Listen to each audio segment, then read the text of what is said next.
सीटूच्या 56व्या वर्धापन दिनानिमित्तानं दत्तनगर येथील कार्यालयात ध्वजारोहण करण्यात आलं। शनिवार दिनांक 30 मे रोजी दत्तनगर येथील सीटूच्या मध्यवर्ती कार्यालयात संघटनेचा 56वा वर्धापन दिन उत्साहात साजरा करण्यात आला। यावेळी कॉम्रेड नरसय्या आडम मास्तर यांच्या हस्ते ध्वजारोहण करण्यात आले।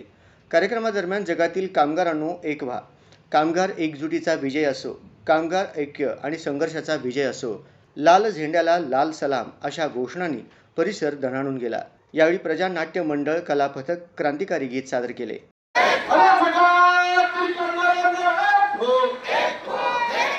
आपल्या अभिभाषणात कॉम्रेड आडम मास्तर म्हणाले की कामगार वर्गाने आजवर मिळवलेले सर्व हक्क हे संघर्षाच्या बळावरच प्राप्त केले आहेत। वर्ग संघर्ष हा कामगार चळवळीचा आत्मा असून कामगारांच्या हक्कांचे संरक्षण करणारे सर्वात प्रभावी शस्त्र आहे। आज विविध कामगार कायदे कमकुवत करून श्रम कायद्यांचे संहिताकरण करण्याच्या माध्यमातून मालक धार्जिणी धोरणे राबविली जात आहेत। अशा परिस्थितीत रोजगार सुरक्षा, योग्य वेतन, सामाजिक सुरक्षा, सुरक्षित कामाचे वातावरण आणि संघटना बांधण्याचा अधिकार यासाठी संघर्ष अधिक तीव्र करण्याची गरज आहे। ते पुढे म्हणाले की भांडवलदार आणि मोठ्या उद्योग समूहांच्या हितासाठी कामगारांच्या अधिकारांवर गदा आणण्याचे प्रयत्न सुरू आहेत। या आव्हानांना तोंड देण्यासाठी कामगार, शेतकरी आणि सर्व कष्टकरी जनतेची व्यापक एकजूट उभी करून लोकशाही हक्क व श्रमिकांचे अधिकार वाचवण्यासाठी निर्णायक लढे उभारणे आवश्यक आहे। संघर्षाशिवाय हक्क मिळत नाहीत आणि मिळालेले हक्क टिकवणेही शक्य होत नाही। याची जाणीव ठेवून कामगारांनी संघटितपणे पुढे यावे असे आवाहन त्यांनी केले। संघर्षाने संपूर्ण जगामध्ये नोंद घेतली आणि हा संघर्ष नेमका हायटेक मध्ये गेला।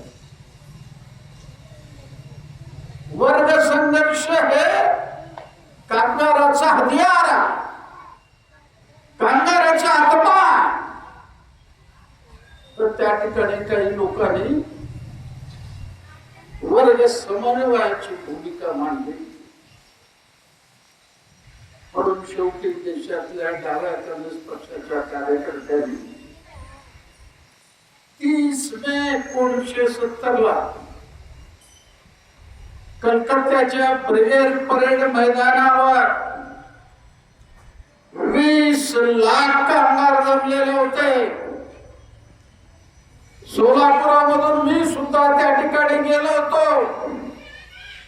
20 लाख लोकांच्या जल्लोषामध्ये कॉम्रेड पीटीआरने सीटूची संघटना स्थापन झाल्यावर त्या ठिकाणी तो झेंडा त्या 20 लाख लोकांमध्ये फडकवला। कार्यक्रमास नसीमा शेख, सुनंदा बल्ला, दाऊद शेख, व्यंकटेश कोंगारी, ॲडव्होकेट अनिल वासम, दीपक निकंबे, नरेश दुगाणे यांच्यासह सीटूचे अनेक कार्यकर्ते व पदाधिकारी उपस्थित होते।